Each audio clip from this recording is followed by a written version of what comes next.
개그우먼 이수지 씨가 수백만 원짜리 몽클레르 패딩, 그리고 1억 5천만 원이 넘는 포르쉐 카이엔, 이렇게 겉으로 보이는 모습들에 큰 돈을 쓰는 대치동 맘들을 풍자하면서 많은 국민들에게 웃음과 또 공감을 자아냈죠. 그런데 소름 돋게도 실제로는 수백만 원에서 몇천만 원을 호가하는 명품 상품들보다 최근 대치동 학부모들을 가난하게 만드는 소비가 있었으니 최근 강남을 중심으로 정말 기형적으로 변해가는 한국의 영유아 사교육 시장입니다. 이른바 4세고시, 7세고시라고 불리면서 태어난 지 몇 년 되지도 않은 어린아이들에게 성인들도 풀지 못할 만한 어려운 문제들을 입학시험으로 풀리고 있다고 하죠. 우리들 어렸을 때만 하더라도 큰 돈이 들어가는 건 아이들 중학교, 아이들 고등학교 들어가서 혹은 고등학교 3학년 때 잠깐이었다면 최근 정말 기형적으로 변하고 있는 미취학 아동들을 상대로 한 사교육 시장에서는 한 달에 100만원, 200만원씩 하는 교육비가 정말 우습게 소비된다고 하죠. 최근 한국의 학부모들은 왜 이렇게 자녀 입시에 더욱 목을 메고 있을까요? 흑우와 함께 빠르게 알아보겠습니다. 자, 안녕하십니까, 흑우입니다. 오늘은 코로나 이전까지만 하더라도 이 정도까지 가열되는 분위기가 아니었는데 최근 2-3년 동안 정말 미쳐 돌아가고 있는 강남 또 수도권의 10세 미만 어린아이 교육에 대해서 이야기해보려고 합니다. 요즘 수도권에서 결혼한 신혼부부 대상으로 굉장히 유명한 이야기가 있다고 하죠. 결혼하고 아이를 낳기 전까지 정말 최선을 다해서 돈을 모아라, 아이가 딱 태어나고 나면 그 시점의 전 재산이 어쩌면 은퇴할 시점의 전 재산이랑 거의 같을 수도 있다, 그런 이야기들을 많이 하시죠. 들으시면서 아니 이게 무슨 정신 나간 소리야? 라고 생각하실 수 있겠지만 요즘엔 빠르면 자녀가 한국 나이 2살, 3살이면 영어 유치원을 보낸다고 하는데 지역마다 조금씩 차이는 있긴 하지만 영어 유치원 비용이 한 달에 120만원, 200만원이 넘는다고 하죠. 와, 대학 등록금 2배가 뭐야, 3배도 넘겠다, 그죠? 약 10년, 12년 전만 하더라도 한국의 영어 유치원이라고 하면 강남이나 서초 등 일부 학구열이 굉장히 높은 지역에서만 보내는 그런 분위기라고 했는데 최근에 그 영어 유치원의 수요가 정말 폭발적으로 늘어나고 있다고 하죠. 2023년 기준 10년 전보다 전국의 영어 유치원 숫자는 무려 3배가 늘었다고 합니다. 이게 진짜 얼마나 믿겨지지 않는 숫자냐면 다들 아시는 것처럼 같은 기간 동안 우리나라 영유아 출생자 수는 절반 가까이가 사라졌죠. 단순 숫자를 놓고 계산해도 10년 전보다 영어 유치원에 가는 어린아이들의 숫자가 2 곱하기 3, 600%. 와, 정말 이렇게 성장하는 산업이 있었나 싶죠. 민간 소비가 계속 곤두박질 치고 있는데 사교육비 하나만큼은 끄떡도 없이 오르는 나라 한국, 제 조국이라지만 정말 미친 것 같죠. 오늘 준비한 내용이 워낙 충격적인 내용들이 많아서 아직 놀라긴 이르신데요. 한국의 조기교육 열풍이 정말 말도 안 된다 생각이 들었던 게 영어 유치원 진학을 위한 또 진학 준비를 시작하는 나이가 대개 3살이라고 하고요. 이따가도 다시 나오겠지만 만 20개월 신생아 시기를 과치는 어린아이들이 진학하는 영어 유치원도 있다고 합니다. 20개월에? 저는 엄마 아빠도 간신히 말했을 것 같은데 한 가지 슬픈 사실은 이렇게 호들갑을 떨어서 아이를 거의 학대에 가까운 조기 교육을 시켰던 학부모들이 무려 100명 중에 70명이 영어 유치원 효과 있다, 만족한다, 그렇게 응답하고 있다고 합니다. 딱 가보죠. 우리 한국의 학부모님들 절대적으로 잘하는 것보다 주변 또래보다 영어 말하기 조금이라도 잘하면 뿌듯하고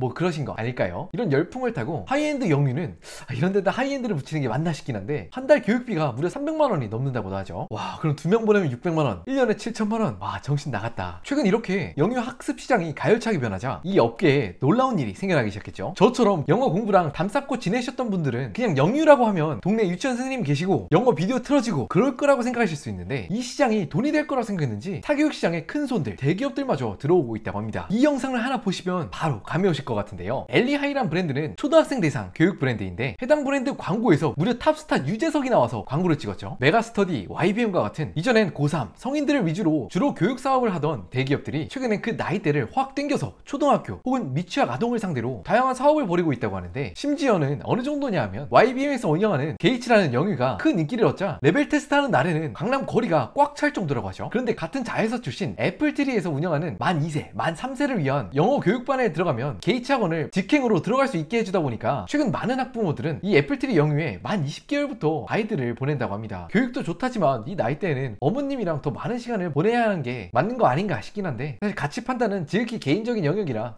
내가 뭘 함부로 말할 수 있나 싶기도 합니다. 또 잠깐 나이를 살짝 올려서 초등학교 2학년 친구들이 많이 시험을 응시한다는 황서 수학학원의 경우에는 합격자 어머니가 무려 강연을 열고 한 학년, 2학년 낮은 어린이들 학부모님들이 열심히 필기하고 공부하는 모습까지 포착이 되었다고 하는데요. 자, 이 정도면 진짜 제 옛날에 헬조선 했을 때는 한국 정도면 그래도 나쁘지 않지 생각했는데 이건 진짜 헬조선 맞다, 인정. 그럼 근본적으로 돌아가서 요즘 학부모들은 왜 이렇게 목을 매게 되는 걸까요? 물론 다양한 이유가 있겠지만 최근 수능 문제가 정말 말도 안 되게 어려워지고 있기 때문에 이에 맞춰서 고등학교 1학년, 2학년 때 본격적으로 준비하면 말도 안 되게 늦다. 적어도 초등학교 4학년 때부터는 고등 수학을 시작해야 그나마 시간을 확보하고 또 실력을 올릴 수 있는데 그렇게 하기 위해서는 초등학교 들어오기 전에 어느 정도 영어를 완성해 놓고 초등학교에 들어와야 그나마 수월하기 때문이라고 이야기를 하죠. 여기까지 들으시면 이렇게 생각하실 수 있죠. 야, 그게 말이 돼? 야, 그럼 수능을 좀 쉽게 내면 되잖아. 왜 이렇게 어렵게 내는 거야? 일부 문제들이 지독하게 어려워질 수밖에 없는 이유, 그 이유는 고등학교 3학년 학생들이 풀게 되는 수능 문제의 출제 범위가 갈수록 선택 과목으로 바뀌거나 또 아예 제외되어서 공부 범위가 확 줄어들기 때문이라고 하죠. 수열의 극한, 미분, 적분, 2차 곡선, 평면 벡터 10년 전, 15년 전만 하더라도 거의 다 배우셨을 내용이지만 현재는 선택 과목이거나 또 앞으로는 아예 사라질 예정이라고 합니다. 당연히 남은 범위 중에서만 시험을 보게 되니까 줄을 세우고 변별력을 주기 위해서는 난이도를 확 올릴 수밖에 없다, 그런 논리인데, 최근 수능의 일부 문제들이 얼마나 변태적인지 보여드리기 위해서 준비해보았는데요. 2022학년도 특정 문제들의 오답률을 보여드리자면 해당 문제를 틀린 학생들이 94.5%, 97%, 93%, 와, 3%가 맞는 문제 뭐냐, 그죠? 수능 시험이 이렇게 어려워지다 보니까 가장 어려운 서너 문제를 제외하고 26문제를 3-40분 안에 풀고 남은 3-4문제에 한 문제에 20분, 30분씩 쏟는 게 요즘의 트렌드라고 합니다. 또 가장 최근에는 수리뿐만 아니라 과탐 영역까지, 와, 이게 과학적 지식을 묻는 게 아니라 그냥 IQ 테스트, 퍼즐 문제 풀라는 거 아니야? 라는 생각이 들 만큼 말도 안 되게 어렵게 나오고 있는데, 사실 자식 잘 되라는 그 부모님의 마음을 어떻게 제가 다 이해하겠냐마는, 이렇게 사교육 시장이 열풍을 불면 불수록 우리나라의 구조도 또 기형적으로 뒤틀리게 되는 것 같죠. 이미 여러 연구를 통해서 사교육비 지출이 증가할 때마다 출산율이 직방으로 줄어드는 높은 상관관계가 여러 번 보여졌고요. 또 부모 스스로도 언젠간 일을 그만두고 지금껏 모아놓은 돈으로 앞으로의 여생을 준비해야 될 텐데, 자녀가 태어난 그 순간부터 이렇게 수백만 원씩을 20년, 25년 지출하면 도대체 스스로의 노후는 언제 준비하죠? 현재 대치동에서 마법의 수학 공식처럼 불려지고 있는 4살의 영유, 7살의 유명 수학 영어 학원, 초등학교 때 황수학원에 들어가는 정석 코스를 하는 이유가 뭔가요? 정석 코스를 타면서 아이를 벼랑 끝으로 내몬 결과물이 과연 뭘까요? 이렇게 어렵게 살아남은 아이들 중 극히 일부는 부모님이 바라던 대로 의대나 서울대, 고대, 연대 이런 명문대에 들어가겠죠. 그런데 사실 저희 모두 잘 알죠. 이렇게 될 수 있는 아이들은 한국 구조상 극히 일부에 불과합니다. 사교육은 한국의 80%의 학생들이 받는다는데 인서울만 해도 상위 10% 안에 들어야만 갈 수가 있죠. 그렇게 노력을 하고 돈을 많이 써도 한국 학생들에게 영어 가르치고 수학 가르치는 그 대부분의 노력이 90%에서는 매몰 비용이 될 수도 있습니다. 그리고 그렇게 20년 넘게 의대나 서울대를 가야지만 성공이다, 그렇지 못하면 루저다 라고 만드는 시스템은 소중한 우리 아이들 90%를 루저, 또 입시 패배자로 만드는 꼴밖에 되지 않는다고 생각이 듭니다. 내가 똑똑해서, 혹은 자녀가 정말 똑똑해서 운이 좋게 이렇게 서울대나 의대에 들어가면 또 어떤가요? 그 뒤로는 계속 탄탄대로가 펼쳐질까요? 너무나 잘 아실 겁니다. 우리나라의 각 섹터마다 5년, 10년에 한 번씩 불어오는 산업의 위기. 대기업 직원들 40대면 명퇴를 준비하고 50대면 닭을 튀긴다고 하잖아요. 의사가 되면 다를까요? 우리 부모님 세대, 또 지금까지는 의사가 어느 정도 먹고 살았었지만 결국 의사들도 내수시장을 토대로 돈을 벌어서 먹고 사는 사람들일 텐데, 앞으로 10년, 20년 저성장 국면이 거의 확정적으로 예정되어 있는 우리나라에서 예전과 같이 그런 좋은 시절을 기대할 수가 있을까요? 부모님하고 또 친구들하고 보낼 수 있는 인생에 단 한 번뿐인 소중한 학창 시절을 포기할 만한 가치가 있는 일일까요? 역대 국제수학 올림피아드 금메달 숫자를 집계하면 대한민국은 전 세계에서 무려 4등을 차지하고 있습니다. 우리나라 위에는 중국, 미국, 러시아처럼 엄청난 땅덩이를 가지거나 엄청난 인구를 가진 나라들밖에 없어요. 정말 말도 안 되는 인적 자본을 갖고 있다는 뜻이죠. 어디 국제 올림피아드에 나가는 최상위권만 그런가요? 학생들의 보다 전반적인 학업 성취도를 따지는 피사에 따르면 선진국 중에서도 한국은 수학, 읽기, 과학 등에서 최상위권에 위치하고 있습니다. 그런데 이런 최고의 인적 자본을 가지고 항상 우리가 바라는 과학 노벨상 결과, 물론 노벨상 숫자가 모든 걸 대변하진 않겠지만 이런 최상의 인적 자본을 가지고 과학 노벨상을 아직도 하나도 따지 못했다는 점은 두고두고 곱씹어봐야 될 문제라고 생각합니다. 이렇게 굉장히 험난하고 어려운 한국의 정규 학창 시절을 보낸 학생들, 그런데 한국의 고등학교 3학년들 어떤가요? 실제로는 수능 시험날 끝나면 그 다음에 대학 학과를 어디를 가야 될지 그때부터 생각하잖아요. 적성을 고민하고 또 찾을 그런 기회는커녕 내가 평소에 뭘 좋아하고 어떤 걸 하면서 남은 인생을 살고 싶어 하는지 그런 걸 생각해볼 시간조차 없이 객관식 시험, 찍기 시험, 수학 문제 풀고 영어 단어 외우고 어쩌면 인생에 큰 쓸모도 없는 것들에 너무 함몰되어 있는 것 같기도 합니다. 뜬금없다고 생각하실 수도 있겠지만 요즘 한국의 이런 교육시장이나 나라가 돌아가는 모습을 보면 약 100여 년 전 같은 땅에 조선이 망해가던 모습과 약간은 겹쳐있는 것 같죠. 당시 일본하고 아주 굴욕적인 강화도 조약을 맺은 조선. 그런데 그로부터 3년 후 1879년에 과거 응시자 수만 21만 명이었다고 합니다. 이 중에 딱 15명이 합격했으니 14,000대 1이었는데 이렇게 수많은 청춘이 시대착오적인 경전을 외워가며 약간 잘못된 방향으로 자신들의 젊음과 노력을 쏟고 있었습니다. 이웃나라들은 수백만의 서구식 군대를 키우고 있었을 때 조선의 상비군은 8,000명도 안 됐다고 하고요. 조선엔 이렇다 할 기술자도 전문가도 없었다고 하죠. 그런 모습이 최근 전 세계에 빅테크를 위시한 모든 기업들이 AI를 향해서 달려가고 있는데 한국은 AI 핵심국 제로, 사실상 AI 후진국, 대외적으로는 이런 타이틀을 얻고 있고 전 세계에서도 가장 똑똑할 우리나라 아이들이 4세 고시, 7세 고시를 준비하면서 고통스러운 시간을 보내고 있는 것이 저한테는 꼭 예전 조선이 몰락하면서도 하늘천 땅지를 외치던 조선의 수십만 선비들과 왠지 모르게 비슷하게 보여서 정말 착잡하다는 생각을 하고 있습니다. 있었습니다. 앞으로는 우리 어린아이들이 어떤 짜여진 코스가 없이 자기가 좋아하는 거, 적성이 있는 것들을 조금 더 자유롭게 시도해볼 수 있는 그런 교육 과정으로 변했으면 좋겠다고 생각이 들죠. 마이크로소프트의 빌 게이츠도 비슷한 이야기를 했었습니다. 자신이 코딩에 그렇게 빠져 있을 수 있었던 이유는 당시 베이직이 전 세계에 나온 지 4년밖에 안 되어 있었는데 자기가 속해 있던 사립학교에서 그 컴퓨터를 무료로 사용할 수 있었다. 그 기회가 없었더라면 자신의 열정도 쉽게 잊지 않았을 거다. 그런 이야기를 했었습니다. 오늘은 정말 광기의 모습으로 변하고 있는 한국의 영유아 사교육 시장에 대해서 이야기해보았습니다. 여러분들은 최근 5년 동안 변해버린 이런 영유아 교육 시장에 대해서 어떻게